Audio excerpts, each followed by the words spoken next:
Football মানে আবেগ, আর সেই আবেগেরই এক ভিন্ন রং এখন ব্রাজিল দলে, যার নাম কার্লো আনচেলত্তি। দীর্ঘ ক্যারিয়ারে ইউরোপিয়ান ক্লাব ফুটবলে অগণিত সফলতার পর এখন তিনি নেতৃত্ব দিচ্ছেন বিশ্বের সবচেয়ে ঐতিহ্যবাহী জাতীয় দল ব্রাজিলকে। কিন্তু প্রশ্ন হচ্ছে, ইতালিয়ান এই কোচ কেমন করে খেলোয়াড়দের সঙ্গে খাপ খাইয়ে নিচ্ছেন?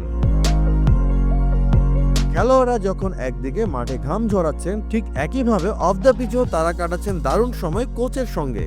আর সেখানে কার্লো আনচেলত্তি কেবল একজন কোচ নন, বরং একজন অভিভাবকের মতন। আর্সেনালের তরুণ তারকা গ্যাব্রিয়েল মার্টিনেলি বলছেন তিনি পর্তুগিজ শেখার চেষ্টা করছেন, খুব ভালোভাবে আমাদের সঙ্গে কথা বলেন, এমনকি নতুনদের হ্যাজিং বা মজার ফোন কলেও তিনি অংশ নেন। আমরা তাকে অনেক শ্রদ্ধা করি, কারণ তিনি ফুটবলে সবকিছুই জিতেছেন। এমন একজন মানুষের সঙ্গে কাজ করতে পারাটা আমাদের জন্য সম্মানের।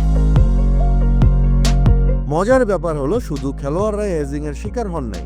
এক্ষেত্রে কোচ হিসেবে দলের প্লেয়ারদের কাছে ফাদার ফিগার হিসেবে আনচেলত্তিকেও কোনো ছাড় দেওয়া হয়নি। জাতীয় দলের প্রথম ম্যাচে তাকেও হ্যাজিং করা হয়, আর তিনি রসিকতার সঙ্গে সেটি গ্রহণ করে বসে গেয়ে ফেলেন এক ইতালিয়ান গান।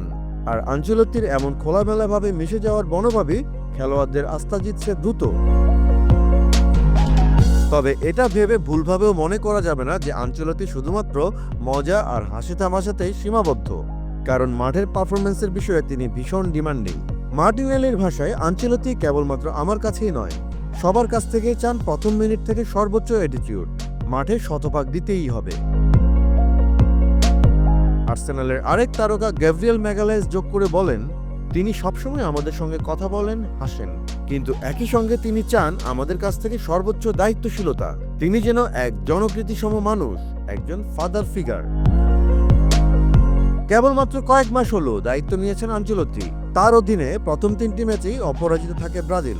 আনচেলত্তির অধীনে ব্রাজিল প্রথম ম্যাচ ইকুয়েডরের সঙ্গে ড্র করে, আর তারপরে জয় পেয়েছে প্যারাগুয়ে ও চিলির বিপক্ষে। তবে সর্বশেষ বলিভিয়ার বিপক্ষে ম্যাচে 1-0 গোলে হেরে যায় ব্রাজিল। কিন্তু তাতে কি,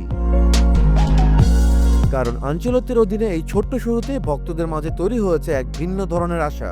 কারণ এই ভক্তরাই ভাবছেন আনচেলত্তি হয়তোবা পারবেন ব্রাজিলের 2 দশকের বিশ্বকাপ খরা ভাঙতে। খেলোয়াড়দের মতে এটা তো অন্তত স্পষ্ট যে আনচেলত্তি শুধু ট্যাকটিক্স আর ফরমেশনের কথাই বলেন না, বরং তিনি গড়ে তুলেন এক ভিন্ন রকমের পরিবেশ, যেখানে ডিসিপ্লিনের পাশাপাশি রয়েছে আনন্দও। আর তাই খেলোয়াড়রা পাচ্ছেন কোচের সঙ্গে এক আত্মিক সম্পর্ক। সেজন্যই হয়তোবা খেলোয়াড়রা মাঠে দিচ্ছেন নিজেদের সেরাটা। ব্রাজিল ফুটবল ভক্তদের জন্য সবচেয়ে বড় প্রশ্ন এখন, ড্রেসিং রুমের এই এনভায়রনমেন্ট ও আনচেলত্তির ট্যাকটিক্স কি 2026 বিশ্বকাপে নিয়ে যাবে ব্রাজিলকে স্বপ্নের হেক্সা জয়ের পথে? উত্তরটা সময়ই দেবে। আপনি কি মনে করেন, আনচেলত্তি কি পারবেন ব্রাজিলকে বিশ্বকাপ জেতাতে? আপনার মতামত জানাতে পারেন কমেন্টে। আর ফুটবলের সব আপডেট, বিশ্লেষণ ও ইনসাইড নিউজ পেতে Bangla flow YouTube channel subscribe করতে ভুলবেন না। একই সঙ্গে লাইক, কমেন্ট করে সংযুক্ত থাকুন বাংলা ফ্লো ফেসবুক, ইনস্টাগ্রাম ও টিকটকেও।